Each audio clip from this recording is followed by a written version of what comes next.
Hi అండి, welcome to my channel. ఇప్పుడిప్పుడే మనకు ఒక బ్రేకింగ్ న్యూస్ అయితే రావటం జరిగిందండి. ఏపీ ఉద్యోగ పెన్షనర్ల డిఏ మరియు పీఆర్సీ ఫిట్మెంట్పై కీలక నిర్ణయం అని చెప్పి ఒక బ్రేకింగ్ న్యూస్ అయితే చూస్తున్నాం. మీరైతే వీడియోని ఎక్కడక్కడ స్కిప్ చేయకుండా ఎండ్ వరకు అయితే చూసేయండి. వీడియో నచ్చినట్లయితే తప్పకుండా లైక్ చేయండి, షేర్ చేయండి.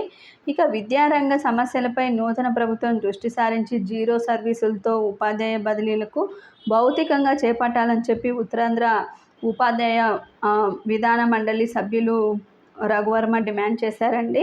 ఇక బలిజపేటలో ఆదివారం ఆయన న్యూస్ టుడేతో అయితే మాట్లాడారు.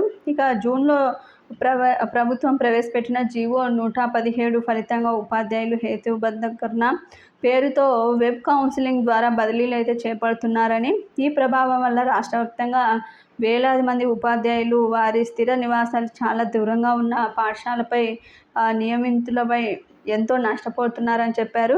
ఇక గడిచిన 5 ఏళ్ల నుంచి ఉద్యోగులకి, పెన్షన్దారులకి డిఏ బకాయిల పేరిట 16,000 కోట్లు చెల్లించాల్సి ఉందని, 11వ పీఆర్సీలో తగ్గించబడినటువంటి పీఆర్సీని, అదేవిధంగా ఇంటి అద్దె అలవెన్స్ని, ఫిట్మెంట్ని పెంచాలని చెప్పి 12వ పీఆర్సీకి చెందిన ఇంటీరియం రిలీఫ్ను సముచితంగా పెంచాలని చెప్పి డిమాండ్ చేశారు.